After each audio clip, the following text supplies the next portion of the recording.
tarde, turma! Sejam todos muito bem-vindos a mais um encontro aqui do Café Previdenciário SLZ. É com grande satisfação que eu e o meu amigo, Dr. Osmar Neres, nos reunimos aqui com um novo convidado para tratar de uma atualização previdenciária recentíssima que chegou, né? Como a gente sempre diz, a gente vai atrás primeiro da atualização e depois a gente procura o interlocutor que vai nos trazer, explicar em detalhes o que essa atualização previdenciária gera no mundo jurídico, de que forma isso impacta na administração pública. E hoje nós temos um convidado aqui super especial, uma pessoa que tem competência, experiência e uma larga história com o direito previdenciário, tá, pessoal? A gente vai agora apresentá-lo aqui. Meu amigo Dr. Osmar Neres, nos dê aqui o currículo do nosso convidado, anuncie ele aí pra gente. Olá, Podpreves! É com muito prazer que nós estamos no nosso 7º episódio e hoje o nosso convidado especial é Dr. Tiago Albuquerque. E aqui, antes mesmo de eu fazer a apresentação dele, eu tive já comentários de quando a gente anunciou o nosso convidado. Eu tive pessoas falando assim, o Dr. Tiago é maravilhoso, o Dr. Tiago é muito bom. E foi um ótimo convidado para trazer para o Café Previdenciário SLZ, para que pudesse abrilhantar mais o nosso debate jurídico aqui, nesse nosso bate-papo.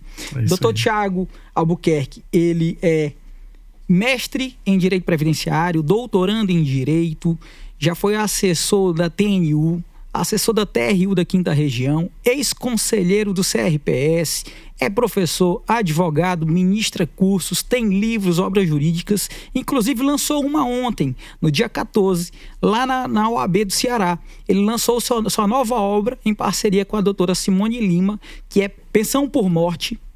Ele lançou um livro de pensão por morte.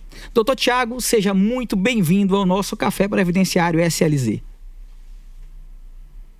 Muito boa tarde, queridos amigos e amigas, Geraldo, Dr. Osmar, que eu conheço já há alguns anos e tive o prazer de reencontrá-lo agora em São Luís, né? Eu fico muito feliz de poder estar aqui, não só de poder reencontrar o querido amigo Osmar e conhecer o Dr. Geraldo também, mas poder partilhar com os amigos aqui elucubrações, conjecturas, pensamentos sobre previdência, sobre assistência social, né? Por quê? Porque esse é um projeto, gente, que se propõe a entregar um conteúdo para vocês exclusivo e gratuito. Então, isso é extremamente motivador. Quando a gente pensa assim, ó, o Osmar e o Geraldo podiam estar em casa, podiam estar trabalhando numa ação, né? Eles fizeram tudo que tinham que fazer e ainda assim arranjaram tempo para estar aqui se comunicando com vocês e entregando um conteúdo de excelência. Então, eu me sinto igualmente on-board, engajado, né, em participar desse projeto com vocês. Poxa, que legal, tá vendo aí, doutor Osmar? Eu nunca recebi um elogio do convidado como eu recebi agora. Obrigado, viu, doutor Tiago? Tem um reconhecimento. É porque por trás disso existe um esforço, né, doutor Tiago? Existe um trabalho, existe uma renúncia. Nada disso aqui, pessoal, que aparece de graça, gente. Né? A gente tá pagando um preço para estar aqui. Obrigado, doutor Tiago. E olha, pessoal, o doutor Tiago, ele veio do INSS, era servidor público, era concursado lá, tava lá, ó, na sombra e na água fresca do concurso público.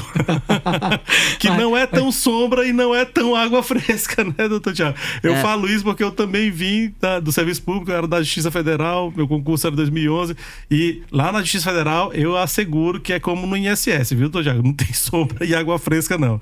É só muito trabalho, mas é uma pessoa com muita experiência, pessoal, e tem muito aqui a nos ensinar. É um grande prazer, viu, doutor Tiago? Até me atrevo a lhe chamar agora de meu amigo, porque gostei muito de te conhecer. Vou te seguir a partir de agora. Doutor Osmar Neres, gente.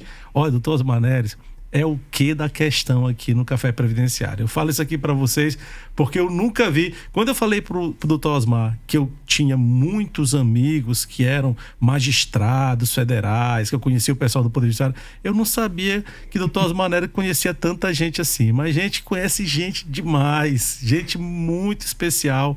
E foi através do Dr. Osmar Neres que nós tivemos a graça de receber esse grande profissional que vai falar hoje para a gente de um tema, né, que é uma coisa muito nova que surgiu. Esse tema não foi julgado, mas o Dr. Osmar vai nos apresentar aqui agora o tema. Meus podpreves, o tema foi afetado agora recentemente, é o tema 369 da TNU, em que ele fala o seguinte: quando o integrante do núcleo familiar auferir benefício de valor superior ao salário mínimo, se é possível, para fins de aplicação do parágrafo único do artigo 34 da Lei 10.741 de 2003 e também do parágrafo 14 do artigo 20 da Lei 8.742 de 93, em que a renda per capita familiar seja calculado e a divisão desse número dos membros, ele pode ser ou não do que exceder o valor do salário mínimo. Essa temática, ela tá ligada lá com o BPC-Loas. E nada melhor do que o Dr. Tiago para explicar isso para a gente, que é um especialista. Inclusive, ele está com um curso sobre essa matéria, né? Agora, recente. No final, a gente vai deixar o link aí para quem quiser acessar e verificar se ainda tem vagas ou tudo mais. Então, fica para a próxima turma também, né? Verdade. Dr. Tiago, muito, muito bem-vindo novamente. Fique à vontade para a gente poder debater sobre essa temática do BPC-Loas e sobre a temática do 369 da TNU. Legal. Doutor Tiago, antes de começar a falar, fale pra gente isso aí que o doutor Osmar Neres acabou de falar aqui. Fale um pouquinho da sua experiência de vida, de onde o doutor começou a atuar, de onde o doutor vem. É legal ouvir isso, né, doutor Osmar Neres? Porque a gente vai ver de onde vem essa autoridade que você tem, essa propriedade com a matéria, porque você teve um contato, né, muito forte com isso, né, ao longo de toda a trajetória. Fala um pouquinho aí pra gente sobre isso, antes de entrar no tema propriamente dito, só pra gente poder sentir como o doutor apreendeu essa matéria. Com a palavra, perfeitamente. Primeiramente, gente, a minha formação inicial não é direito. Eu sou formado em teologia, eu era estudante de um seminário rabínico em Nova York, né, onde eu concluí meus estudos, depois realizei no Brasil. E aí, quando eu voltei para cá pro Brasil, é que eu fiz o concurso do INSS. E até interessante, porque para mim foi uma das provas de como Deus consegue transformar algo negativo e transcender e transmutar, na verdade, em algo positivo, algo bom, né? Uma vez eu fui fazer uma ação social numa igreja que lá tinha sido já um local que tinham matado 7 pessoas, né? Um local, um galpão que tinha matado 7 pessoas, tinha lugar de bala lá onde a gente estava lá embaixo lá. E virou uma igreja lá. Eu disse, caramba, parece a minha história, porque eu vim deprimido, porque eu vim para tentar um novo visto para concluir minha ordenação. Aí a mulher negou o visto, disse que eu ia trabalhar ilegalmente. E aí, logo em seguida, isso foi no dia 4 de janeiro, eu comecei a estudar para o INSS, dia 16 de março teve a prova, eu tive 71 dias, porque eu cheguei dia 4, então eu comecei dia 5, 71 dias para me preparar, mas, diferentemente, todo mundo diz assim, eu estudei só 2 meses, 3 meses e passei, ralei muito. Meu pai tinha uma técnica, ele dizia o seguinte, meu filho, você vai ter que fazer 100 questões por dia, e eu dizia, pai, eu não consigo. Eu tenho TDAH, diagnosticado, tomo um remédio, inclusive que eu só chamava de Juvenal, que eu demorei a aprender o nome dele, é o Junene, né, por causa do meu TDAH, mas na época eu não tinha descoberto ainda, e até então eu levava o nome de disciplinado, preguiçoso, que eu não conseguia me dedicar a uma coisa. Só que nessa época eu fiz das tripas coração e segui o meu pai, olha, 100 questões por dia. E ele dizia, você vai começar fazendo 10, 20, 30, vai ter hora que você vai fazer 120 e não vai sentir. Eu fiz 8.000 questões em 71 dias e consegui realmente atingir a meta, até eu esperar um pouquinho dele, do que ele tinha sugerido, e consegui no primeiro concurso logo passar, né, para o INSS. E eu tenho uma curiosidade do Dr. Tiago, que ele é o cara dos números, é o cara que grava o número do processo, do julgado, de tudo, cara. É impressionante quando ele começa a falar sobre isso, e tu pode anotar que tá certinho, né? Olha, esse podcast aqui vai ficar marcado, viu? Porque ele falou de uma coisa que minha esposa, ela também tem, é o TDAH, aquela dificuldade, né, de se concentrar. E olha o homem brilhante que tá aqui na nossa frente, né? Mostrando que conseguiu superar isso, né? Então, claro que faz um tratamento, mas consegue dar resposta, né? Minha esposa, ela tem dificuldades, né, fortíssimas em relação a isso. É oficial de justiça e é nutricionista, mas tem uma rotina de vida. Quando eu paro, doutor Tiago, me permita aqui, quando eu paro para conversar com a Lídia, ela senta comigo e diz, Lídia, deixa eu te contar uma história. Se a história for grande, ela não fica para escutar. Ela disse, não, meu irmão, isso aí tá grande demais. Tchau. Eu sei o que ela passa. Eu sei o que ela passa e eu fiz várias coisas na minha vida que eu fazia simultaneamente. E eu achava que isso aí era porque eu gostava demais de estudar demais e tal. Quando eu fiquei mais velho, eu conseguia aprender a lidar com ansiedade somada ao TDAH, aí eu comecei numa compulsividade por estudo. Eu fiz a faculdade de Direito em 3 anos. Eu fiz 31 disciplinas no último ano, 14 no penúltimo semestre e 17 no último. E eu achava que é porque eu era muito dedicado, na verdade era TDAH, porque eu não conseguia me concentrar muito em uma disciplina só. Então eu me concentrava um pouquinho em várias disciplinas e assim eu conseguia lidar com as minhas dificuldades. O diagnóstico TDAH foi agora menos de um ano, então o remédio que eu tomo é agora menos de um ano. O que eu estou dizendo com isso? É que é muita relação. Eu tenho certeza que a Lígia lidou com isso de uma maneira que ela conseguiu fazer a faculdade, ser oficial de justiça, mas há uma esperança, né, gente? Há uma esperança, ninguém é obrigado a seguir tão cartesiano. Se eu tenho esse problema, eu nunca vou ter sucesso acadêmico profissional. Não é assim. Cara, Deus te fez para ser um ser humano especial. Deus te fez para tu ter uma vida em abundância. E essas dificuldades só vão servir para você mostrar que foi mais bonita ainda da história e que tu consegue superar essas dificuldades aí, né? De Até a palavra de Deus, ela diz assim, no mundo tereis aflições. É uma garantia, vai ter aflição, mas tem de bom ânimo, porque eu venci o mundo. E se nós somos semelhança de Deus, espelho da vida de Deus, a nossa vida existe uma centelha divina, a gente também consegue vencer o mundo, essas dificuldades que a gente enfrenta no dia a dia. Sem dúvida. Doutor Tiago, complementando aqui o que o doutor está falando, na nossa última reunião, eu e o doutor Osmar, é como o doutor falou, isso aqui a gente tem pago um preço muito alto por isso aqui, né, doutor Osmar? É porque as pessoas não entendem. Elas às vezes acham, estão bem ali gravando, não tem ideia que eu e o doutor Osmar, para poder vir para cá gravar, a gente tem que primeiro ter reuniões, a gente tem que discutir assuntos. Se abdicar da família tem que se abdicar da família, tem que sair do nosso conforto, do nosso lar, para poder gastar algumas horas em reuniões. E na nossa última reunião, eu senti muito incomodado porque todo mundo passa por lutas, né, na vida. Todo mundo enfrenta suas lutas e eu enfrentei uma grande luta, né, bem recentemente, em que eu precisei mudar hábitos de vida para poder dar uma resposta melhor à minha família, né? E aí eu me senti muito incomodado. E o que me fez acordar para isso foi uma leitura bíblica, né? Eu comecei a ler os estudos, fazer alguns estudos bíblicos, e eu passei a frequentar uma comunidade, né? Uma comunidade cristã, e na verdade quem me levou para lá foram os meus filhos. Meu filho me levou, ele disse, pai, vamos, pai, com a gente participar disso e tal. E aí eu tô indo lá agora, participando com eles.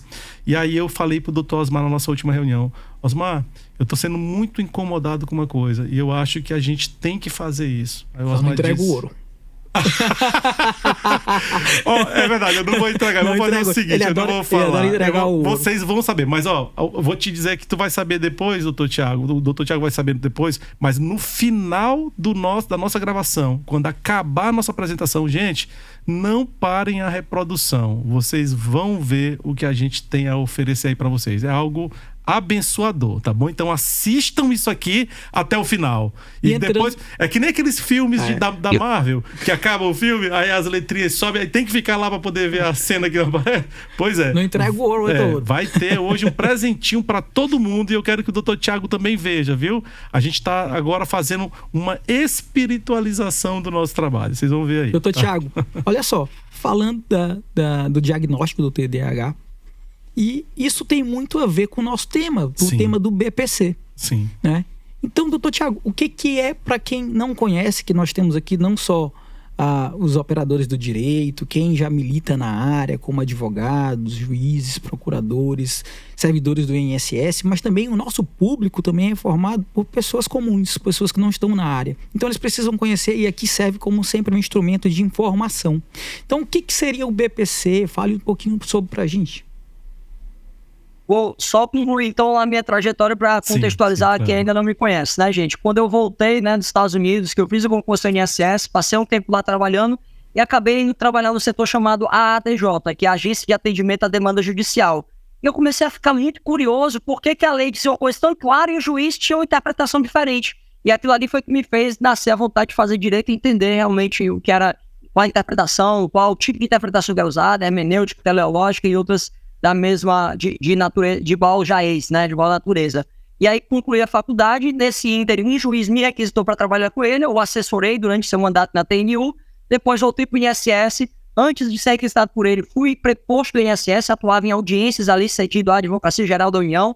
Quando voltei da Justiça Federal, fui cedido ao Ministério da Economia, onde estava o Conselho de Recursos da Previdência Social, fui julgador de CRPS, voltei para o INSS, final de 2019, achei que tinha concluído meu ciclo lá, e então me despedi do serviço público e aí entrei na advocacia. Mas tive o prazer de participar aí como preposto, atuando judicialmente pelo INSS, né, como conselheiro CRPS, como servidor de balcão, como atendente da ADJ, enfim. Passou foi realmente um período muito profícuo que me ajudou a conduzir, né, até esse caminho para cá, para onde eu cheguei.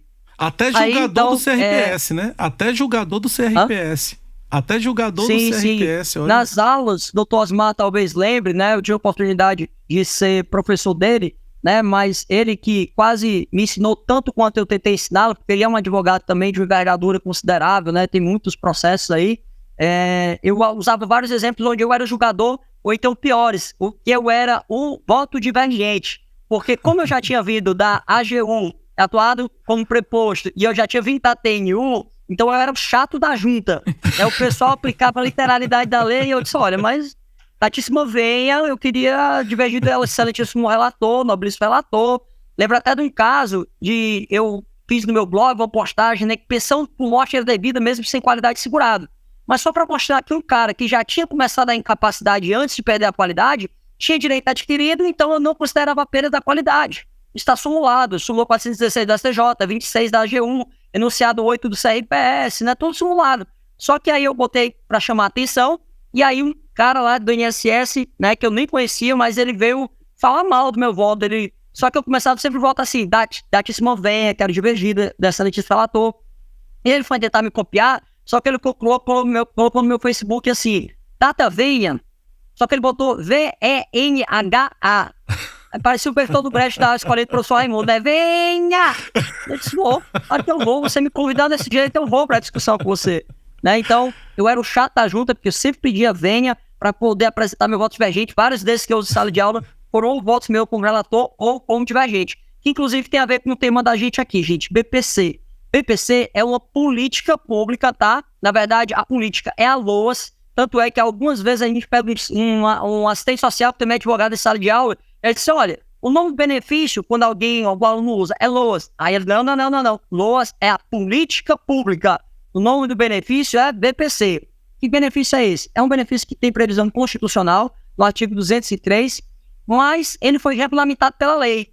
E não só isso, ele foi regulamentado também por um ato normativo. Tanto é que a lei que regulamenta a Constituição, ela é de 93, Lei 8742 de 93, LOAS, Lei Orgânica da Assistência Social, só que o BPC só começou a ser concedido no final de 96 para começo de 97, porque a lei trazia várias determinações que diziam assim, na forma do regulamento. E o regulamento nunca tinha sido escrito, ele só foi redigido no final de 96, né? Então, é um benefício para o idoso ou pessoa com deficiência, só que não é qualquer idoso, é o idoso com 65 anos ou mais, e não é qualquer pessoa com deficiência, é pessoa com deficiência que tem um impedimento de longo prazo, não é qualquer longo prazo, é de pelo menos 2 anos, né? Então, são para essas duas populações aí. Um benefício que tem previsão constitucional, então já é uma garantia que ele é mais sólido. Ele não pode ser alterado por um ato normativo ou por uma simples alteração ali no Congresso de uma legislação, lei complementar ou lei ordinária.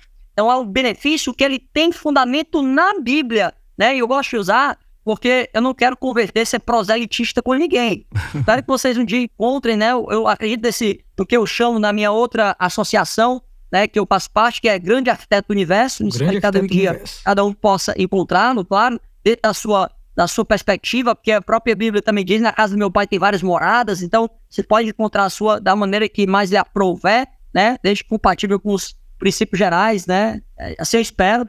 Mas a Bíblia, eu falei na minha formação em teologia, porque a gente tem vários dispositivos de proteção da seguridade lá.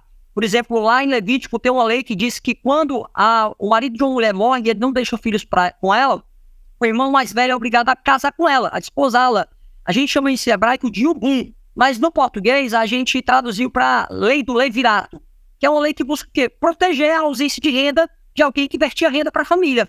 Como o homem, na época, só ele que tinha autonomia própria, a mulher não tinha, então na ausência do marido, como também não deixava herdeiros para poder suceder das terras, então o irmão mais velho tinha que cuidar da falta de renda que fazia com o óbito dele. A gente tem uma lei de saúde, a gente tem uma lei lá onde Jesus vai curar no sábado, no Shabat, e aí o fariseu chega e fala, se você não pode curar no Shabat, porque isso muda a metafísica de alguém, você não pode trabalhar com isso no sábado.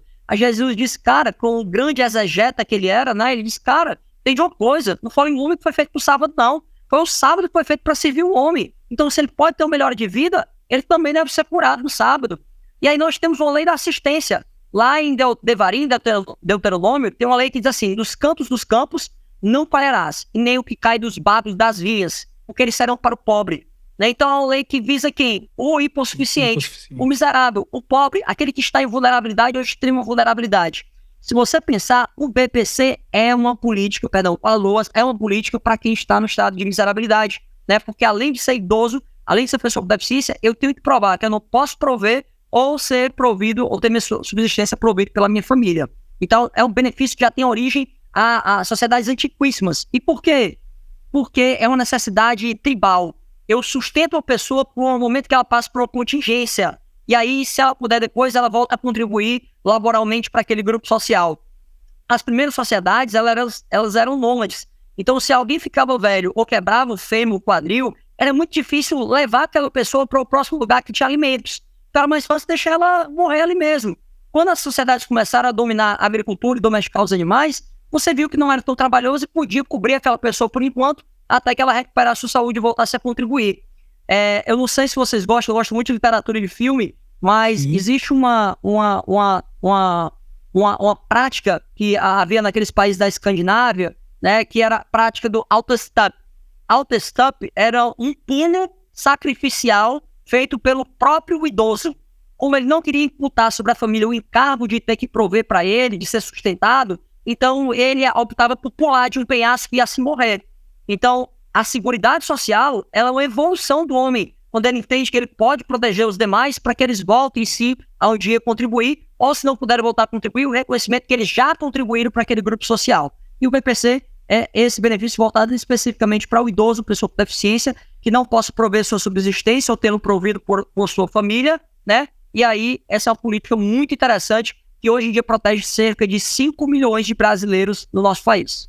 É um benefício muito importante, porque ele vai assegurar para aquelas pessoas, para esse público que precisa.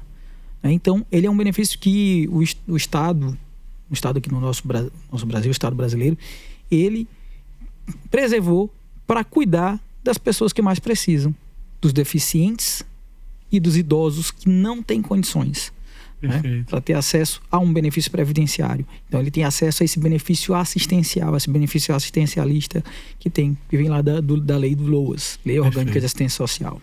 Agora, uma curiosidade que eu tenho, doutor Tiago, e aí eu vou colocar aqui como advogado e também como ex-servidor ali da Justiça Federal, que eu percebo, na época em que eu estava na Justiça, né, ali a análise que o Poder Judiciário fazia acerca da miserabilidade, né, era uma análise mais positivista, né? A gente ia para dentro do aspecto legal mesmo, né? Então, o que é família para a lei do benefício, para o LOAS, né? A família para o LOAS, ela não é qualquer pessoa, né? Existe uma ideia de que são aqueles componentes que estão dentro do mesmo habitat, né? Dentro daquele domicílio. E eu lembro que um caso que chegou, eu não sei se era falácia ou se era real, mas um caso que chegou na mídia e que causou muita estranheza a todos. Como eu digo, eu repito, eu não sei se é falácia, se era uma mentira ou se era verdade, mas era sobre o pai da Xuxa, porque não se sabia, ela chegou a requerer e ela tinha condições, né, de sustentá-lo, contudo ela não vivia na mesma residência que ele, né?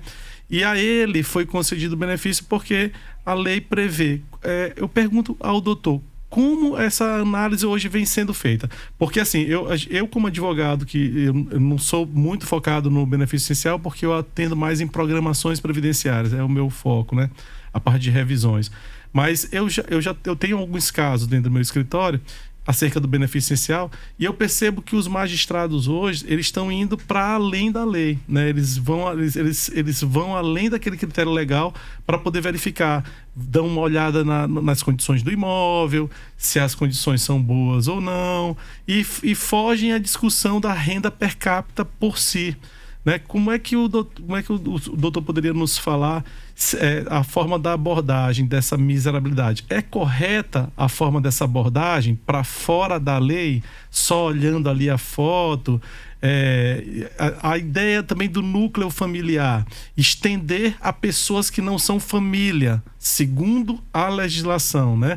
Porque família, segundo a legislação lá, é aquele que está dentro do mesmo imóvel, vivendo no mesmo imóvel. A lei, ela fala lá quem é. Né? Então, a gente vê que essa análise está extrapolando. Como é que o doutor vê essa forma de interpretar? E, gente, a gente está falando disso aqui porque a gente vai entrar no tema, já a gente vai entrar no tema, mas é necessário que a gente entenda o contexto do que nos serve, né? Para depois a gente falar sobre essa questão do que foi afetado pela TNU.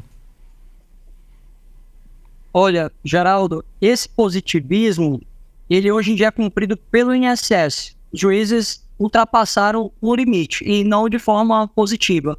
Até que tentaram, né, de alguma maneira, em 2015, quando eu estava assessorando para a TNU, tentaram criar uma maneira de... Mas eu vou contar essa história também. Tentaram transcender alguns com finalidade positiva, outros com outra finalidade, que eu também não posso dizer negativa, né, porque a maioria dos doutrinadores, e eu posso até me incluir nisso, nós alegamos que a gente atrás do direito do trabalho, o princípio do pró-operário, para a gente é o pró-mísero, né? Em dúvio, pró-mísero. E tem um específico doutrinador, que ele não é muito conhecido no Brasil, mas ele alega que não existe essa aplicação no direito previdenciário, porque eu não estou tratando a relação de patrão e empregado. Eu estou tratando entre a pessoa e o Estado. Então, se eu afasto a concessão de alguém que não tinha verossimilhança do direito alegado, eu não estou deixando de dar na dúvida para o miserável, eu estou mantendo recursos para um dia o Estado prover para quem efetivamente tem esse direito. Inclusive, eu revisei até um discurso que era um tanto voraz contra o INSS, dizer o INSS afasta direito, mas na verdade eu reconheço que procuradores e servidores fazem um papel muito importante, afastar o inverossímil e garantir direito a quem realmente o tem, né? Mas, hoje em dia, e aí eu peço dar também mais uma vez para explicar um pouquinho da evolução da jurisprudência, nós temos um problema, que é a súmula 79 da TNU. Já vou dizer por quê. Em 1997, foi julgada a ADI 1232 do Distrito Federal, onde a DPU tentou declarar a inconstitucionalidade do regramento objetivo, em parte salário mínimo. A ministra Ellen Grace disse que não era inconstitucional e o INSS podia constar negando. Como foi em sede de controle concentrado, então vinculou inclusive o INSS, então ele estava resguardado para fazê-lo. Só que em 2013, um juiz em Pernambuco declarou a inconstitucionalidade de maneira difusa. Ou seja, no controle difuso de constitucionalidade para aquele caso concreto. E aí o INSS fez o quê? Entrou com recurso na turma recursal, a turma recursal manteve a decisão do juiz, né? Manteve dizendo que era inconstitucional. O que o INSS fez? Ele entrou com outra ação, uma ação de reclamação ao Supremo Tribunal Federal para preservar a jurisprudência de 2012. Só que isso foi em 2014. E aí o STF conheceu da reclamação constitucional 4374. Nessa reclamação, o relator foi o ministro Gilmar Mendes, e ele usou um cotejo econômico e de políticas públicas fantástico. Ele disse, olha, Cade Único usa como critério meio salário mínimo, o Vale Gás é meio salário mínimo. Tanto é que nós, inclusive, durante o tempo, eu não digo especificamente eu, mas fazendo meia culpa da advocacia, entendemos isso que era um óbvio ter dito para morrer, com uma ratio decidendi, uma razão de decidir. Porque muita gente alegava, não, é até meio salário mínimo. Não, não é isso. Gilmar disse assim, outras políticas usam um critério de meio salário. Então a gente já tem que transcender o 1/4 e não agora vai ser o parâmetro de meio salário. E aí o ministro Gilmar propôs, e o plenário não, porque não havia um prejuízo de quórum, mas a maioria dos ministros entendeu pela inconstitucionalidade parcial sem pronúncio de nulidade. O que é que significa isso? Quando for até o limite objetivo reconhecido o direito, aí nesse ponto a lei é constitucional. Quando não for possível reconhecer que superou o critério objetivo, eu posso analisar através de outros meios. Isso foi em 2014. A prática que a TNU adotou em agosto de 2015, súmula 79. Eu vou fazer um laudo social na casa, se não tiver assistente social, eu vou fazer uma autoconstatação, se não tiver, eu posso fazer uma audiência para ferir a miserabilidade através de oitiva. Interessantíssimo. 35,02% dos casos do TRF5, a miserabilidade é auferida em oitiva, em audiência, né? É raro, é até estranho, e eu não consigo entender que o número é preciso, porque só respondeu os juízes que queriam questionário do CNJ. Então, não posso dizer que são todas as varas que fazem isso. Os que responderam, um terço das aferições era através de audiência. Só que isso aí, o doutor Geraldo, causou uma verdadeira teratologia, né? E aí eu peço para investir 30 segundos para contar como é que a gente ouviu falar que foi a decisão da TNU. A TNU era composta por 10 juízes, 2 de cada TRF, eram 5, então hoje são 6, não são mais, né? Então eram 10 juízes. 8 juízes entenderam que era necessário fazer o laudo social para poder flexibilizar um pouco o critério de renda, quando ela superasse um pouquinho. E 4 juízes entenderam que era bom fazer o laudo social para poder aferir as possíveis fraudes, pessoas que tinham trabalhos informais. E 2 juízes acompanharam aquela decisão lá, virou unanimidade. Só que essa ideia de tentar aferir a informalidade, ela acabou criando situações realmente ruins.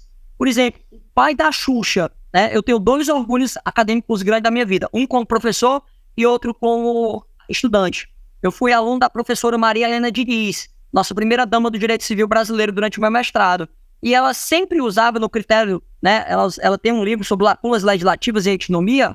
Ela sempre nos ensinou sobre esse critério da especialidade. A lei especial prevalece sobre a genérica. Então, quando eu estou falando de critério de renda de BPC, eu tenho que adotar o critério de família do parágrafo 1º do artigo 20, porque a lei especial já que eu estou tratando de BPC. E eu não posso alargar para o conceito do direito civil, do direito de família. Como, infelizmente, há uma malfadada tese da TNU de dizer que, olha, se tem a filha lá, se a Xuxa pode prover a subsistência do pai dela, por mais que ela seja brigada com o pai, não more com o pai, aí a Xuxa tem que prover. Ele não tem direito ao BPC. A atividade do Estado é meramente subsidiária. Malfadada tese teratológica em meu sentido. Por quê? Porque está encontrando um cabelo em casco de ovo que não estava na lei, um jabuti. A lei diz, olha, é a filha que é solteira e mora sob peso teto.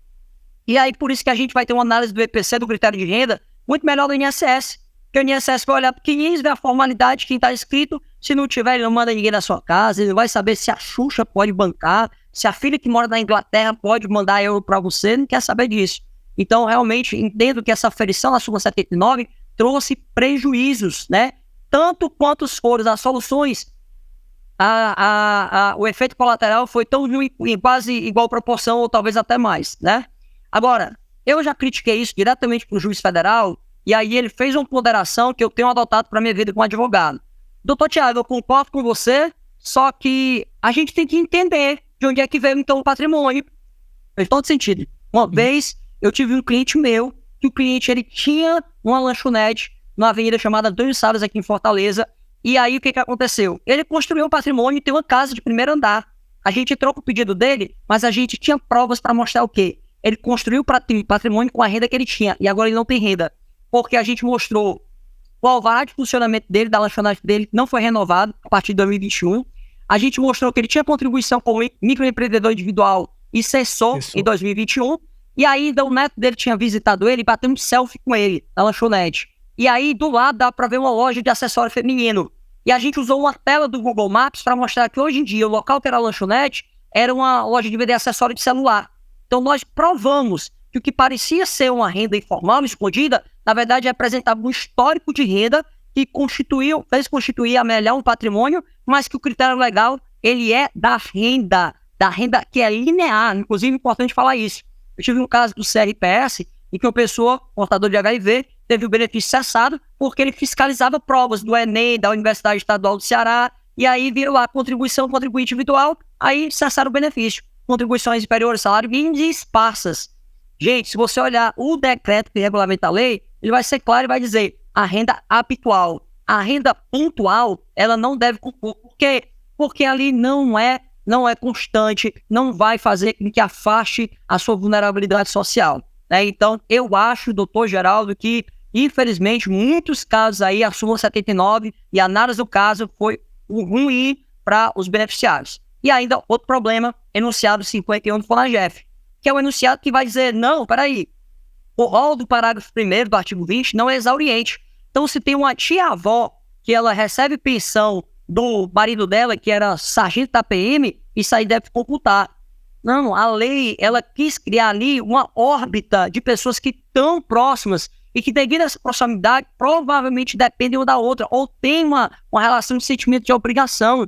Eu não posso exigir que a tia-avó do menino que tem autismo vá garantir que vá sustentá-lo. Pode até ser que sim, pode, mas não há garantia. E a lei tenta erradicar a vulnerabilidade extrema através da concessão do benefício. Vai que a tia pegou uma briga com a mãe e aí não quer mais pagar a merenda escolar ou o plano de saúde. Qual a garantia que essa criança vai ter? E aí eu tenho que deixá-la à míngua? Então não. Então nós temos 3 teses que, em meu sentir, são realmente nefandas e nefastas para quem busca o BPC. Súmula 79, para avaliar esse histórico de renda que se transmutou, que se consubstanciou em seu patrimônio, mas nós temos uma saída, o advogado pode explicar a história e mostrar que a pessoa hoje não tem renda, está dentro do critério. Enunciado 51 do FONAGEF, que manda colocar outras pessoas dentro da composição de grupo familiar, que a LOAS, a lei orgânica, não manda colocar, a lei orgânica da assistência social. E ainda para completar essa tese, que a atividade do Estado é meramente subsidiária. Se tiver uma filha que possa prover, por mais que ela não more com o pai, então não se deve conceder o BPC. Isso tudo aí, gente, o INSS não quer nem saber. O INSS vai pelo positivismo jurídico, pela estrita legalidade. Quem é que mora aqui? Mora uma avó. E essa avó é pensionista da Cefaz. Não, a avó não entra nesse cálculo aí. Se tem a criança com TDAH, com TEA, eu vou contar o pai, o requerente, o irmão solteiro que vive sob o mesmo teto, pronto. A avó não entra, né? Que é o ponto que nós temos que observar no BPC, que dentro de uma mesma casa pode existir grupos familiares, mais de um grupo familiar. Então, por exemplo, se você tem lá a avó e o avô, é um grupo familiar porque já tem lá a mãe, o pai e um filho. Aqui é um outro grupo familiar, doutor Geraldo. Então a gente tem sempre que observar isso, e os nossos podpreves que estão aqui nos assistindo tem sempre que observar quando vai perguntar lá para algum segurado, para algum beneficiário ou provável beneficiário do BPC, que tem lá um filho que tem uma deficiência de longo prazo. A gente está trazendo aqui o TDAH, o autismo, que está muito em voga, né, ultimamente, mas tem outras deficiências e que vão trazer impedimentos para ele de longo prazo. Ele tem que fazer um tratamento na rede pública, que ele precisa pegar 2, 3 ônibus, o pai ou a mãe tem que deixar de trabalhar para poder acompanhá-lo, e aí isso tudo aqui é a vulnerabilidade que o doutor Tiago muito bem trouxe. Perfeito. Aqui. Olha, uma coisa, você que está aí nos assistindo agora, nossos podpreves aí, vejam a importância de um debate desse aqui. Dr. Tiago acabou de chamar nossa atenção para uma forma do judiciário de fazer interpretações que vão para além do que está ali na legislação, de forma que pode gerar insegurança para pessoas que, de outro lado, se tivessem ali seguido à risca o requerimento na via administrativa, poderiam evitar um prejuízo, poderiam conseguir mais facilmente o benefício. Porque a escolha da via é uma preocupação que nós devemos ter, né, doutor Tiago? A gente não pode sair atirando para todo lado. Às vezes é uma coisa assim que a gente tem que tomar muito cuidado, né? Requerer administrativamente da forma correta pode trazer um resultado prático muito mais benéfico do que você ficar batendo em ponta de faca, né? Dando murro em ponta de faca. Porque o judiciário, ele pode trazer essas incertezas na forma de avaliação para além do que está ali previsto na legislação. Mas o INSS, não. Ele tem que fazer o que está no beabá ali, na caderneta dele. E aí, é isso que eu falei aqui para o doutor Tiago. Foi muito legal a gente conversar aqui sobre isso, porque a época em que eu era assessor ali na Justiça Federal, eu lembro que eu só me preocupava com a legislação. Eu não me preocupava com outra coisa, viu, doutor Tiago? A gente pegava a lei. Vamos ver aqui a lei. Peraí, quem são os integrantes do imóvel? Quem que mora aqui nessa residência? Peraí, essa pessoa está no grau de parentesco em que é considerado família? Não tá, então tira ele, gente. Ele não pode ser levado em consideração no cálculo da renda. Mas está dentro do imóvel. Está dentro do imóvel, mas não é família para aquela pessoa. No mesmo grupo familiar. Se não é família, não pode considerar. A mesma coisa, a gente tem passado por situações bem gera aflito, viu, doutor Tiago? Gera aflito até para o operador, para o advogado, porque a gente se coloca no lugar de quem está requerendo. Eu tive um estudo de caso em que a criança autista tinha tudo para conceder o benefício. tudo. E eu fui para a via judicial porque a gente tinha um requerimento ali, já tinha sido negado, né?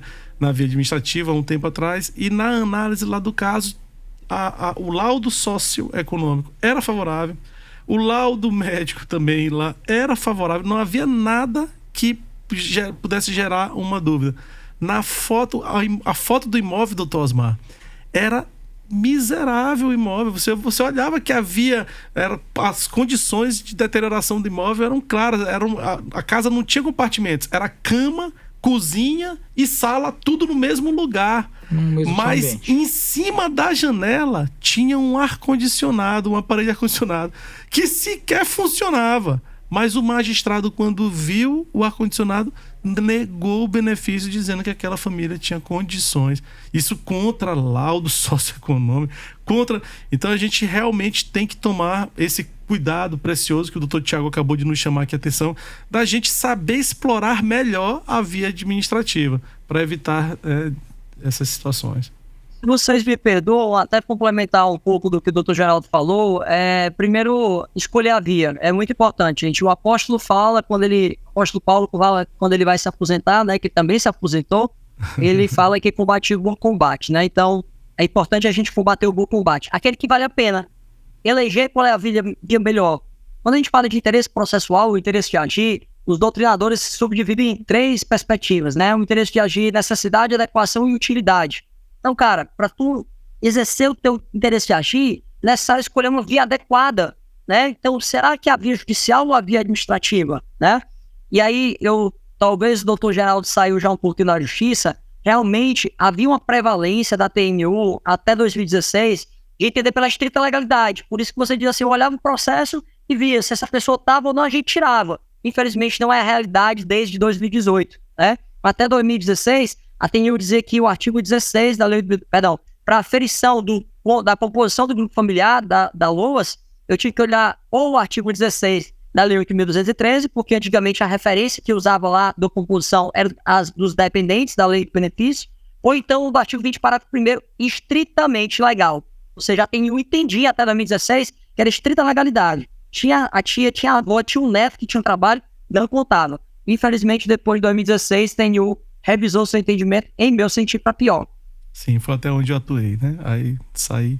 Mas é isso mesmo. É muito engrandecedor poder ouvir a sua experiência, doutor Tiago, porque chama a atenção aqui de nossos ouvintes da gente ter o cuidado de saber aonde nós vamos brigar por esse benefício. Porque aonde nós vamos brigar vai fazer toda a diferença na hora da análise do pedido, né? E vale muito a pena que às vezes o segurado, aliás, não é nem o segurado, porque o BPC ele não é segurado, sim, né? Mas o requerente do benefício do BPC, ele tem pouca instrução, geralmente é assim, e aí ele vai lá sozinho, quase sempre, e só dá alguns documentos e ali tem o seu benefício indeferido por algum detalhe. Então vale muito a pena para quem está no profissional da área previdenciária, que vai pegar e analisar novamente e não pegar já aquele indeferimento e já sair levando para o Poder Judiciário. Vale muito a pena ele às vezes fazer um novo benefício, fazer um novo pedido de benefício de uma forma mais adequada, mais completa, com a documentação necessária, com a instrução necessária, verificar se está lá, se ele está lá, às vezes nem o CAD único ele tinha. E ele foi indeferido porque ele não tinha o CAD único. Perfeito. Ou estava desatualizado. Então, vale muito a pena a gente falar e levar essa informação para os nossos ouvintes de que vale a pena ele também fazer um novo pedido da forma mais correta. Fazer um novo pedido. Uma coisa, doutor Osmar, que o senhor falou bem aqui, que é super interessante. Eu falo muito para os meus clientes lá. Eu tenho tido concessões hoje na via administrativa do benefício essencial através de novos pedidos, viu, doutor Tiago? O cliente chega para mim, doutor, não deu. Aí eu olho pro cliente assim, vamos tentar de novo, meu amigo? Vamos lá. Vamos juntar aqui a documentação, vamos juntar aqui... Fazer uma instrução melhor do processo. Fazer uma nova instrução aqui e fazemos uma nova instrução e lá vem o benefício concedido. Aí o cliente chega feliz da vida, doutor, saiu, doutor. Eu digo, pois é, amigo, a gente tentou de novo. Então, às vezes a pessoa acha assim, eu vou para a via administrativa, não deu certo, morreu? Morreu não, gente, morreu não. A pessoa não está viva? Ou já quer logo judicializar, que também não é o ponto. A pessoa não está viva, não está precisando? Vamos juntar a documentação, vamos fazer um novo requerimento.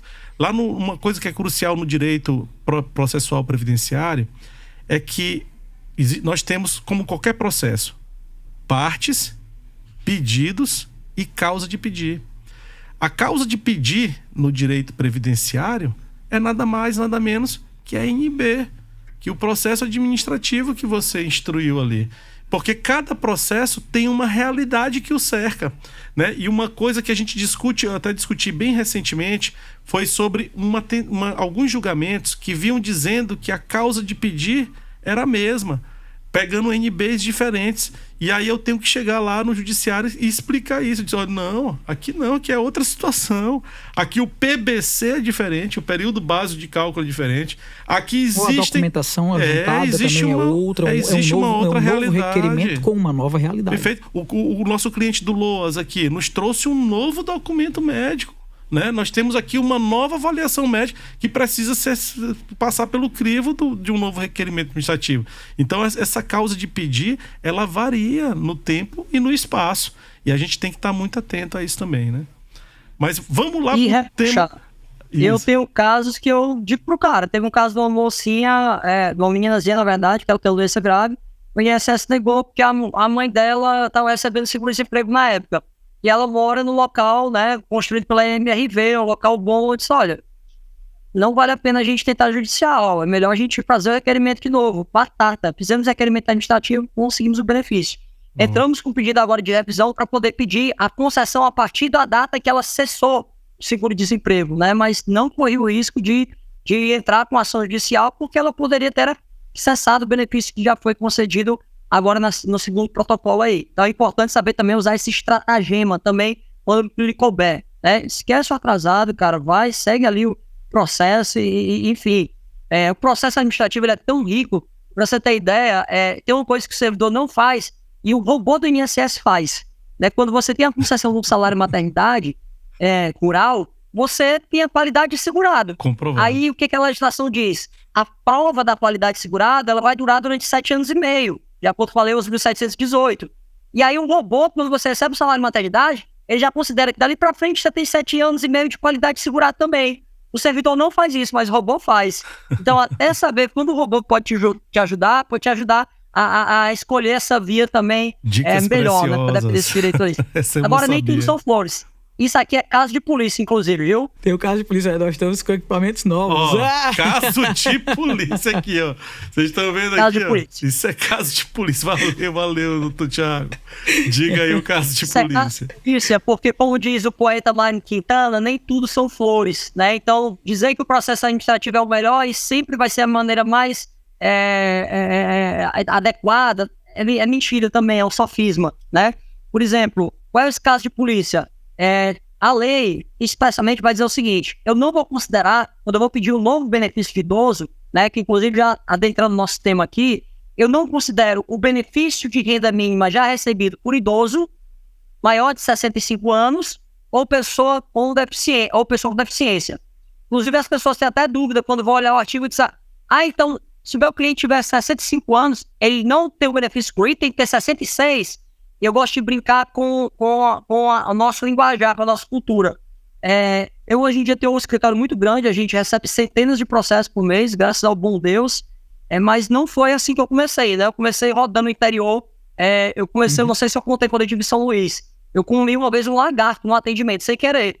A mulher colocou uma mochila em cima de mim, ela foi tirar o não sei o que da mochila, na hora caiu um lagarto na minha gravata. Aí eu fui jogar o lagarto pra cima, o lagarto foi entrar na minha boca. Fui tirar assim com a gravata, o lagarto entrou na minha boca. Eu puxei ele pelo rabo e saí cuspindo, peguei uma pasta de dente, um copo de água mineral, fiquei escovando a boca ali e tal. Né? E a mulher já achando que eu ia desistir do atendimento, né? Não, doutor, amanhã você volta, né? Eu disse, não, pode assinar o contrato, já até me explicar aí, pode assinar. Mas nem tudo são flores. Aí por que eu tô falando isso? Porque esse dispositivo da lei, aí as pessoas podem dizer assim, então tem que ter 65 anos. Não, porque esse público que a gente atende, que nada depõe contra ele, né? Nada depõe eles terem uma nível de educação um pouco menor, isso é um problema de política e de Estado, né? Nem de governo. Eles, às vezes, eles não sabem, agora eu me perdi aqui. Bom, chegando nesses 65 anos, às vezes quando a gente tá lendo lá, e a gente, então ele tem que ter 66 anos para poder se aposentar, não, agora eu lembrei. Se você vê o pessoal mais simples, até o pessoal de classe média ou mais alta vai dizer assim, não, eu só intero o ano de tal, eu só intero o ano para o ano, né? O que ele quer dizer? Ele não está errado, não, ele está certo. Porque quando você completa 65 anos, a partir do dia seguinte, você já tem 66 anos incompleto. Por isso que ele fala interar. Porque os 66 anos completo vai ser quando completar o ciclo de 365 dias. Né? Então, a partir dos 65 anos de um dia, o benefício já é excluído, né? pelo critério legal ali da lei. Perfeito. Mas qual é o caso de polícia? Eu digo isso porque eu acho injustiça que o INSS faz, mas também não falta razão totalmente ele não. É quando alguém recebe um auxílio-doença ou aposentadoria por invalidez em casa. Aí você vai pedir o BPC e o INSS não desconsidera o benefício por incapacidade. Por quê? O INSS não está todo errado, não. Porque quando o médico perito avaliou aquela pessoa, ele avaliou a incapacidade e não se ele tinha uma deficiência. Tá? Então, ele, para todos os fins, é uma pessoa incapaz, mas não necessariamente uma pessoa com deficiência. Tá? Tiago, onde é que está o caso de polícia? Olha, a TNU vai entender o seguinte... realmente quem tem uma deficiência não necessariamente está impedido e não necessariamente está incapaz. Mas o inverso não é verdade. Quem está incapaz tem um impedimento de acessar o mercado de trabalho em condições de igualdade. Ora, se não pode nem trabalhar porque está incapaz, como é que ele vai acessar o mercado de trabalho em condições de igualdade? E, portanto, também é uma pessoa com deficiência. Então, Perfeito. eu posso considerar que a pessoa que tem uma incapacidade é uma pessoa com deficiência, sim. E a ATNU vai mandar excluir os benefícios por incapacidade e o INSS não faz essa exclusão. Né? Então, esse é um caso de polícia, porque realmente eu posso entender que uma pessoa incapaz é uma pessoa com impedimento, é uma pessoa com deficiência. Perfeito. A TNU aí, nesse caso, foi mais favorável, né? A interpretação... Mais favorável. Mais e aí, só me ajudando, você me ajudou agora a completar, né, concatenar aqui. Por isso que eu digo, eu não posso dizer de maneira genérica, absoluta, é sim para o administrativo. Sim. Não. Né, eu tenho que escolher, né, usar uma estratégia. Naquele caso ali, vai ser melhor esse. Naquele caso, vai ser esquecer atrasado, protocolo administrativo. Não, nesse caso aqui, cara, eu vou ter que buscar prova para mostrar o patrimônio do meu cliente que foi amelhado ao longo dos anos. Mas é melhor o judicial, porque eu vou ter exclusão. Vai ter um caso que você vai ter uma pessoa com qualidade de segurado e vai ser melhor você pedir o BPC. Por quê? Porque a casa dele é muito boa.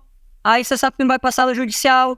Aí a filha dele vai pedir um benefício por incapacidade porque ela contraiu alguma doença grave, lúpus, um lúpus que traz sintomas muito graves, HIV. Não, é melhor pedir um BPC, melhor ela ter qualidade de segurado, porque teu pai já recebe um BPC. Se o benefício for de salário mínimo, tá melhor, talvez, né? Que aí não vai cessar o teu pai. Né? Vai ter casos em que, por exemplo, vai ser importante você escolher o BPC porque a deficiência não é incapacidade, como a gente acabou de falar aqui, né? Eu tive um caso em cliente que ele tentou 4 vezes um benefício por incapacidade. Inclusive, judicializou. Só foi concedida uma. E não foi nem pela condição dele, porque era uma pessoa com visão monocular, mas porque ele colocou um anel de Ferrara. Aí, então, o juiz deu 120 dias para ele se curar da cirurgia, se restabelecer. Só que quando ele chegou no escritório, ele disse, olha, você não tem direito a benefício por incapacidade mesmo, você tem direito a BPC. Sabe por quê? Ele era auxiliar de produção selecionador de castanha. Então, eu estou incapaz de selecionar castanha porque eu tenho uma visão monocular? Não. Agora, eu vou selecionar talvez com mais dificuldade ou defecção, porque eu não vou ter visão ampla, né, com quem tem visão binocular. Agora, eu sou pessoa com visão monocular e eu vou concorrer em vaga de trabalho com pessoa de visão binocular. Perfeito. Será que eu tenho um impedimento para acessar o mercado de trabalho em condições de igualdade? Sim. Perfeito. Eu não estou incapaz, mas tenho um impedimento para acessar o mercado de trabalho em condições de igualdade. Não deu outra, batata. Foi concedido o benefício administrativamente. Ele tinha qualidade segurada, mas eu escolhi como estratégia pedir o BPC dele. Perfeito. Tá vendo então, aí? A importância, boas dicas trazidas pelo Dr. Tiago Albuquerque, né, e que podem ser aplicadas na prática, né, com da certeza. gente. Doutor Tiago, então, a pergunta que não quer calar hoje aqui é como o doutor, com toda a experiência que tem aí com o benefício de prestação continuada, como é que o doutor enxerga é essa afetação feita pelo tema 369 da TNU, que criou, trouxe, né, criou, vai dar uma resposta. Lembrando que esse tema aqui é uma afetação, não é uma decisão, né? Vai se decidir ainda sobre esse assunto, mas diante de 2 outros julgados, né? Que é 2 temas repetitivos, sendo um do STJ e o outro do Supremo Tribunal Federal, que se relacionam a ele, né? Sendo que os do STJ e do STF já foram julgados. Me refiro ao tema 312 do STF e o tema 640 do STJ.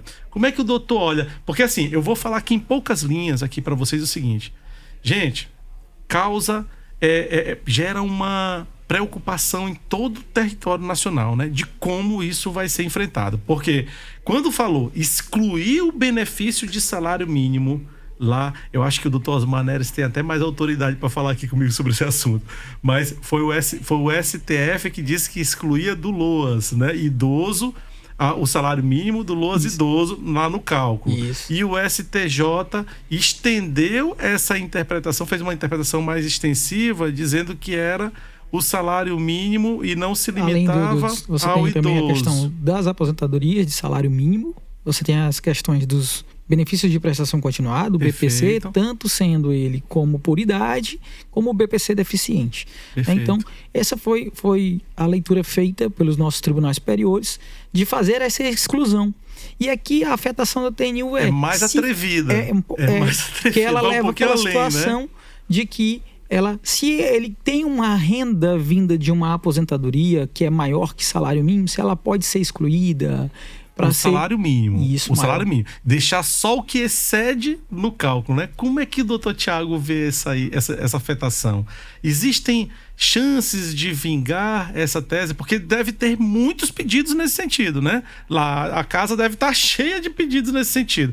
Então, qual é o doutor que já esteve ali na TNU trabalhando de perto, né, que viu o trabalho do Conselho de Recursos da Previdência Social, como é que o doutor vê essa afetação?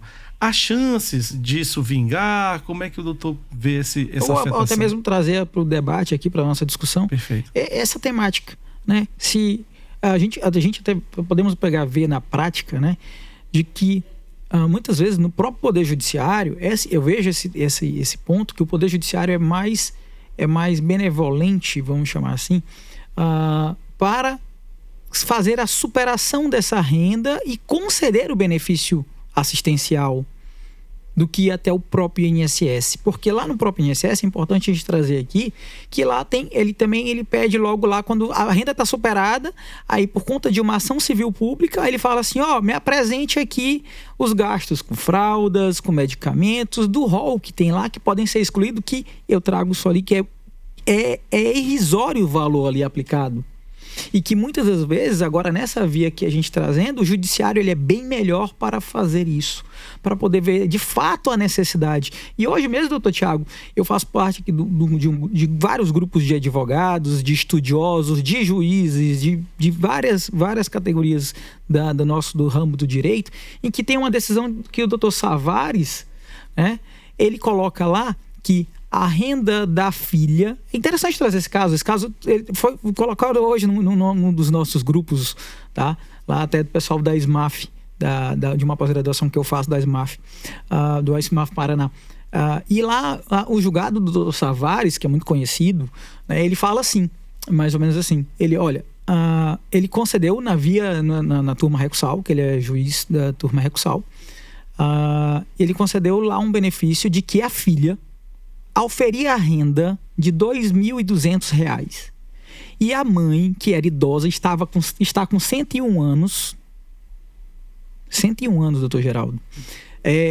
Teve o BPC dela suspenso por conta do batimento, do cruzamento de renda com a filha.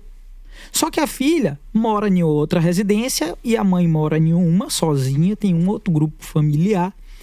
E ela ajuda a mãe, cuida da mãe.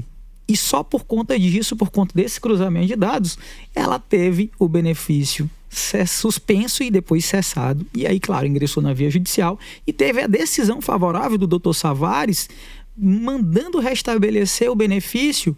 Por quê? Porque lá no processo judicial foi comprovado de que a filha, ela teve que, ela deixou, essa renda que ela tinha era uma renda que ela fazia, teve que se desdobrar nos trabalhos para poder agora sustentar, para pagar a casa da mãe, que ficou sem renda. Sim. Para pagar a prestação, para comprar os remédios que eram caros. Então você viu a necessidade e a vulnerabilidade que teve aquela senhora de 101 anos. E aquele benefício começou a fazer falta. Então foi um julgado até que integra isso aqui. Essa tá? ideia, né? Como o doutor vê aí a afetação? É importante você dizer, doutor Geraldo, que isso vai afetar o Brasil inteiro, né? Porque justamente quando a gente tem a sistemática dos julgamentos por amostragem, que é isso que é o repetitivo, né? Quando o tribunal ele pega e diz, pô, tá chegando muito caso, muita tese sobre isso, a gente recurso sobre essa tese. Então vamos escolher um aqui e vai se tornar o leading case, né? O caso líder, né? O leading case, como é a pronúncia correta em inglês. Então o representativo, ele vai justamente representar aquela divergência que o tribunal vai formar uma opinião. Eu vejo com certa desconfiança e me perdoe, talvez frustrar um pouco a expectativa, né, na tese em si de maneira absoluta. Por quê? Porque nós já temos entendimento da TNU que estão afastando ali a concessão dos benefícios. Né? A gente tem ampliação do rol de pessoas, né, que compõem o grupo familiar, a gente já tem a ideia que a atividade é meramente subsidiária. Então a tese, por ser superior ao salário mínimo por si só, eu de verdade não tenho tanta esperança. Eu acho que fundamentos não faltam. Por exemplo, né, nós temos distorções regionais e econômicas distantes. Uma coisa é você viver em Bacabal com R$ 1.412. Outra coisa é você viver em São Luís ou em Brasília. A realidade é totalmente distoante, porque você vai pagar muito mais caro de aluguel e tudo, né? Só pra você ter ideia, a gente tem o mesmo entendimento, por exemplo, no caso da súmula 30 da TNU, que vai falar dos 4 módulos fiscais. Assim, os 4 módulos fiscais, como depende de município para município, então está reconhecendo que há realidades distintas. Então ele deve ser usado como um parâmetro, mas ele não pode ser um motivo de negativa do reconhecimento da qualidade de segurança especial. Então, eu acho que você trazer o enrijecido do salário você não reconhecer as disparidades socioeconômicas que existem num país de dimensões continentais contra o país. Fundamentos não faltam. Também há um requisito que é a materialidade. Como assim a materialidade? Isso é usado, às vezes, em julgados. Nós temos um julgado do STJ, do recurso especial 1574859, que vai falar de dependente. O avô não é dependente do filho, nem o filho do avô. Só que o STJ diz que quando o avô fez o papel de pai daquele neto e o criou como se filho fosse, então não importa a relação de parentesco, o que importa é que materialmente eles eram, sim, pai e filho, para o que a lei propunha, que era a relação de dependência econômica. Então, materialmente, se eu comprovar que um salário de 1.440 é maior que o salário mínimo, mas ainda não é suficiente para minha subsistência, então eu poderia desconsiderar. Só que aí talvez vai ser abarcado pela súmula 79, onde eu vou avaliar as condições sociais e pessoais. Eu não tenho tanta fé de que o tema vai permitir que absolutamente, né, ou então vai ser juiz pode analisar no caso concreto se deve ser considerado de maneira automática. Eu acho que vai prevalecer o entendimento da súmula 79 para averiguação do caso concreto, né? Em que pese, como eu estou dizendo, fundamentos não faltarem. A gente tem também um fundamento de teleologia, né? Aqui que a lei se presta, ela se presta a desconsiderar o que é o mínimo para uma pessoa, para uma família poder existir. Então, será que teologicamente eu pensando, uma pessoa que gasta mais numa cidade grande, ela poderia se manter porque ela ganha 30, 40 reais a mais, né? Então, há vários motivos, há vários fundamentos. Sim. Agora, esperança de que a TNU vai decidir nessa quadratura, eu não tenho tanta, né? Porque temos históricos de decisões de que a TNU tem, na verdade, dito basicamente que a gente não pode alargar tanto a concessão de benefícios, né? E é interessante que você usou 2 paradigmas, 312 do STF e 640 do STJ. São 3 julgados, né? O professor Dr. Osmar disse que eu sou conhecido por decorar os números. Eu tenho TDAH, mas eu tenho boas técnicas de memorização. O pessoal até não acredita, pensa que TDAH não pode ter memória boa. Eu tenho, né? Mas muito por quê? Porque eu era servidor da DJ, eu assessorava o juiz, então o Geraldo sabe que a gente tem que estar afiado, né? Porque nem todo dia o juiz está simpático, vai perguntar com muita paciência. Tanto é que eu tenho um livro chamado Súmulas Comitadas, que eu comecei decorando as súmulas. Pode pôr aí novamente para que os nossos podcasts possam depois adquirir. Mostra melhor pra gente, doutor Thiago. Mostra a imagem do livro. Olha aí, gente, que legal. Esse aqui foi lançado em 2022. Já vou buscar o outro que foi lançado ontem, né? Que é o disco O doutor fez algo diferente em comparação aos outros livros que eu conheço. O doutor trouxe o CRPS também aí dentro, né? Que legal. CRPS. Esse livro, ele tá pela editora Lujur, tá? E que pode acessar, que ele ainda está disponível para compra. E também tem um novo livro também do Dr. Tiago, né? Que ele lançou ontem, dia 14, que é o de Pensão por Morte, né? Ele lançou ontem lá na sede da ESA, da OAB do Ceará. Vai ter aquele brinde aqui para os ouvintes do café, será? Vamos ver. Vamos fazer o sorteio aí. Para quem me marcar lá no Instagram, fizer um print aí do café, eu vou fazer o sorteio, né? Quem tiver me marcado o café, tá vendo? Poste no Instagram. Mais um brinde para quem está nos assistindo e nos ouvindo aqui, viu? Todo mundo pode tirar esse print. Vamos fazer aqui aí, doutor Geraldo. Vamos tirar o print aí, aqui. Todo mundo olhando. Tira o print aí, pessoal. Se tirar o print... Vai marcar o doutor Tiago. Também o Café Previdenciário SLZ, o doutor Geraldo Silva.adv e o doutor Osmar Neres JR. Todo mundo tem que estar seguindo e marcar a gente para ganhar, para poder concorrer ao livro, tá? Fazer o sorteio do livro. Lá no Instagram do doutor Tiago. Então, eu sou conhecido realmente por essas técnicas de memorização. E aí o Geraldo tá me conhecendo agora, eu tenho que explicar como é que foi o crescimento disso aí. Foi por causa de desafio, né? Porque os amigos brincavam assim, mas decorar duas súmulas de 2 números, todo mundo decora. Aí eu decorei a do STF, que era de 3, STJ, né? E aí eu comecei a decorar o número de julgados, né? Por exemplo, o que trata de interesse de agir, RE 631.240, de Minas Gerais. E aí o pessoal diz, não, mas são só 6 números, eu, vou decorar onde é que tá lá os pontos que a gente precisa. RE 631.240, tema 350, item 6, 16, 29, 31 e 33, que trata das balizas de interesse de agir. E aí a galera começou ainda a brincar, e eu disse, recurso especial 11.41788, que trata da pensão por morte para o menor, guarda. E a galera começou a brincar, quero ver você decorar o número da ação civil pública. Eu disse, cara, eu sou cearense, tenho a cabeça grande, minha vantagem econômica é que eu posso amealhar mais informação, mas realmente mais de 7 números, mais do que o recurso especial ou extraordinário, também já está em 7, eu não decoro. Só que quando eu bebia, né, já não bebo mais há 2 anos só socialmente, mas eu bebia mais antigamente. E aí um dia eu tomei um pote de cerveja, fiquei com raiva dos meus amigos, comecei a decorar o número das ações civis públicas, né? Aí é difícil. E tratar de benefício. Ação civil pública 0004265 82 2016 403 6105 5017 2017 34 2013 40 47 100. E aí fui decorando as 11 nacionalmente vigentes contra o INSS, né? Pode, e aí é bom o podcast estar gravado, que a pessoa vai lá anotar, ver se tá certo mesmo, pra depois me dizer que é balela minha, né? Pegar e anotar que tá certinho e vai lá consultar. Tá batendo. Doutor Tiago. Esses precedentes, só para concluir, esses precedentes do STJ são 3, STJ, TNU e STF. STF, né, eu voltei lá na reclamação 4374 e no recurso extraordinário que foi julgado com ela, tema 312, vai dizer o quê? Eu posso incluir uma pessoa com deficiência na regra do artigo 34 do Estatuto do Idoso para não considerar a renda dele. O STJ vai ampliar, mesmo antes do julgamento do STF, o STJ já tinha dito no recurso repetitivo 35502 São Paulo, que eu posso fazer essa exclusão quando eu vou pedir o benefício da pessoa com deficiência, excluir os outros BPCs que estão existindo, e a TNU aplicou a analogia da analogia na PET 7203, PUIL 7203, para dizer se pode excluir BPC tanto para idosos como para pessoa com deficiência, a gente vai excluir também benefícios de natureza previdenciária, né? Só que aí houve uma discussão que o STJ dizia, não, benefício previdenciário tem 13º salário, então a renda é maior. Só que acabou, interessantemente, o STJ julgando se quem estava certo era ele ou a TNU, o STJ se curvando e dizendo realmente a TNU que está certo. Que legal. Como eu considero a renda mensal, então o benefício previdenciário que seja de salário mínimo também vai ser desconsiderado do cômputo da renda de quem vai pedir BPC. Show de bola. Doutor Tiago, deixa eu fazer uma última pergunta pra gente encerrar aqui, porque a gente já passou do nosso horário, mas uma última pergunta, nós vamos rapidinho, só uma pergunta aqui. Falando de direito previdenciário. É bom demais, né? Doutor Tiago, a nossa última pergunta aqui.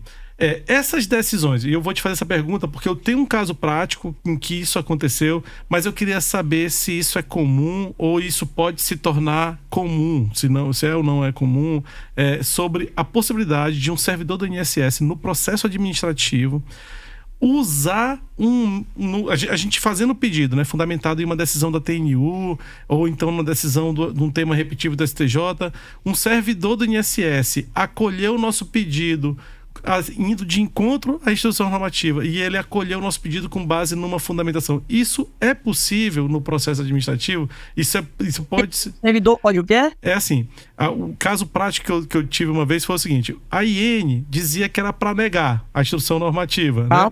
Só que havia uma decisão na jurisprudência e um repetitivo que previa a possibilidade de concessão. E o servidor do INSS caiu numa fila nacional, caiu lá na seção judiciária da Bahia, a gente não tinha nem acesso, nem contato, e o servidor decidiu favorável. Eu pergunto, isso pode acontecer? É natural? O INSS pode se comportar assim? Ou foi um caso atípico, esse tipo de foi um caso adoção? Atípico, e se abrir uma expressa vedação na IN, nunca ele faria isso. A IN poderia ter uma lacuna. Se fosse uma parte lá que tivesse lacuna, é caso de lacuna, contra outras, aí ele poderia adotar, por exemplo, uma prova. A TNU vai dizer o seguinte, a IN vai dizer o seguinte, pode ser essas provas ou demais provas. Aí tem um repetitivo da STJ que admite a prova da certidão extensiva ao do marido. Perfeito. Aí ele diz, se pode ter outras provas, e o STJ diz isso, perfeito, então eu vou adotar aqui. Mas nunca conflitar com a instrução normativa. Joia. Nunca, né? No caso nós de temos lacuna, essa previsão hoje em dia, aonde? Que é interessante, no CRPS. Que além disso, doutor Geraldo, doutor Osmar, a gente tem que saber quando é que é melhor judicial, quando é que é melhor no INSS, ou quando é que é melhor no CRPS e não na Justiça nem no INSS. Perfeito. Por exemplo, durante o tema 173 da TNU, a TNU passou um tempo até serem julgados em embargos de declaração, dizendo que para ferir ruído, desde 2004, tinha que ser através da metodologia da NHO01 da Fundacentro. E o CRPS já tinha uma resolução, número 26 de 2018, que admitia ambas, tanto a NHO01 quanto a dosimetria. Perfeito. Por quê? Porque a dosimetria está na legislação trabalhista e a NHO01 na legislação previdenciária. Só que quando você vai para o artigo 58 da lei, ele vai dizer que o agente nocivo vai ser aferido na forma da legislação trabalhista. Então o CRPS dizia, então não está errada a dosimetria, já que o Ministério do Trabalho e Emprego, lá na NR15, diz que é a dosimetria mesmo. Então ele admitia ambas as metodologias. Legal. A TNU, até ser julgado em embargo de declaração, não permitia, nem o INSS também permitia. Então era um canto que só no CRPS era admitido. Outro caso que foi julgado, o tema 301 da TNU, há pouco tempo, só agora que a TNU reconheceu, há menos de um ano. Qual era o caso? Segurado especial recebia auxílio acidente. Aí, se aposentar, o servidor do INSS cortava.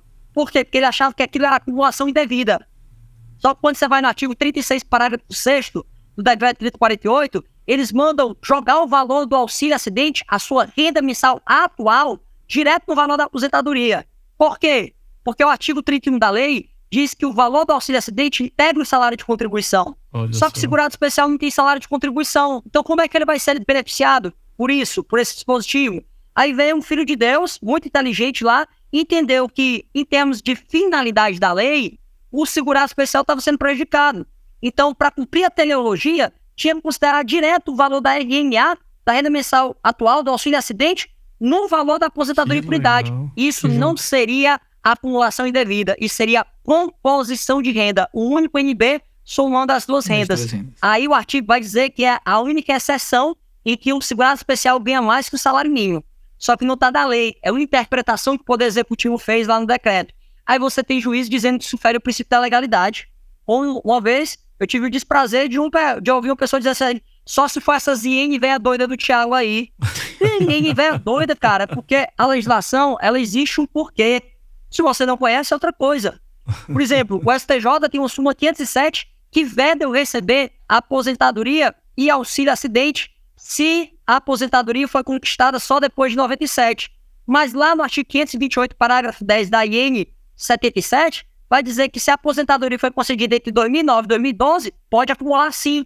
Por quê? Porque a AGU tinha um parecer aprovado pelo presidente da República que vinculava e virou uma súmula de número 44, exigindo apenas que o acidente fosse anterior da lei de 97, da 9.528. Então a IN não é doida, ela era baseada no parecer da AGU. E lá na lei da AGU, na lei complementar 73, lá no artigo 40, parágrafo 1º, vai dizer que o parecer aprovado pelo presidente da República deve ter caráter vinculante para a administração pública, que deve dar fiel cumprimento. né? Então, no CRPS, qual foi a grande inovação? O CRPS, ele adota agora os representativos de controvérsia dos tribunais. O regimento do final de 2020 admite que se tiver, não precisa ser mais, o regimento anterior era só súmula vinculante, agora, ou controle concentrado. Agora, se tiver repetitivo do STJ ou recurso extraordinário com repercussão geral, eu posso adotar no CRPS e superar o que está na lei expressamente ou no decreto e adotar aquele julgamento lá dos tribunais. Vamos pro CRPS então, doutor Osmar. Doutor Geraldo, doutor Tiago, ele é um livro. Ele é um mestre de conhecimento. Engrandecedor, viu, meu amigo? Doutor Tiago, a gente tá super satisfeito aqui, obrigado. A gente nunca teve um podcast tão ousado como esse aqui. Extrapolamos as nossas metas. Mas, doutor Tiago, muito obrigado pela participação, meu amigo. Foi um prazer te conhecer, viu? Quando você estiver aqui em São Luís, ou quando a gente for aí, vamos ao seu encontro, viu? Eu queria te conhecer pessoalmente. O Café Previdenciário SLZ agradece aí esse brinde que você está dando aí para os nossos ouvintes. Doutor Osmar. Mas antes da gente encerrar, como de costume, né, nós não podemos deixar de pedir que siga também o nosso convidado, doutor Tiago, que é professor Tiago Albuquerque, Tiago com TH. Seguir também o nosso Instagram, o @Café Previdenciário SLZ. Você que está aí no YouTube, marque aí para ativar e se inscreva. Marque para ativar o sininho para não perder nenhum episódio, que sempre ocorre às nossas sextas-feiras, às 17 horas. Você vai ter sempre um episódio novo, trazendo a atualização. Siga também no Spotify. Lá, siga a gente lá no Spotify, deixa os comentários. Também o nosso Instagram está aberto para os comentários. Não esquecendo também que o Dr. Tiago, ele vai passar aqui para a gente também um novo livro dele. Vou deixar o link aqui na bio, vou deixar o link aqui também nos nossos canais, para que você possa adquirir a nova obra dele, tá? Gente, um prazer. Muito bom. Posso dar um prazer demais? Últimas considerações suas também. Nós estamos aqui de portas abertas e é sempre um prazer ouvi-lo. Pode sim, doutor. Na verdade, eu quero dar mais um presente para quem está prestigiando aqui o podcast, que mais uma vez eu reitero os parabéns, né? E estou entusiasta. Avante, que ele possa ser muito profícuo, trazer debates cada vez mais eternos e etéreos, mas cuja aplicabilidade, como diria o ministro Eros Grau, né? Mas cuja aplicabilidade seja prática e consiga garantir muitos direitos. Porque, gente, o advogado social, ele é tão incontroversa como a área da advocacia que cumpre a função social, na advocacia previdenciária e da assistência. A gente falou de BPC e eu quero dizer, eu sou ferrenho defensor que a assistência social é um ramo autônomo do direito. Tanto que aqui na OAB Ceará nós dividimos as duas comissões, de direito da previdência e da assistência. Porque nunca vimos de uma maneira tão clara como a assistência social evitou muita gente passar fome na pandemia, por causa de cadastro único, auxílio emergencial, Bolsa Família. Então nós temos que dar autonomia didática, técnica, científica, esse importante ramo do direito também. Direito da assistência social. Fico com convite para que a gente possa instar as outras OABs a fazer isso também. E eu quero mais uma vez agradecer o espaço e aproveitar e dizer para vocês que eu quero dar mais um presente. Eu dou esse presente quando eu estou fazendo alguma palestra, eu vou fazer aqui no podcast também. Eu ajudei a desenvolver, gente, uma plataforma chamada Previdoc. Essa plataforma te ajuda a protocolar o teu benefício. Quando tu tá ali com a documentação médica do teu cliente, sabe que ele tem uma doença, mas ele não tem o laudo atualizado, lá na Previdoc você sobe essas receitas, os atestados antigos, os exames antigos, criança, o relatório escolar que ela tem ali, e aí a médica liga para fazer uma teleconsulta com o teu cliente, e aí ela já dá o laudo médico. Se os sintomas forem compatíveis com o que estava no relatório escolar, que a mãe falou da criança, se as receitas forem compatíveis com os sintomas que o paciente falou para ela lá na teleconsulta, ela já dá o relatório e manda para você no seu e-mail, no seu WhatsApp, você já tem ali o documento hábil para protocolar o benefício.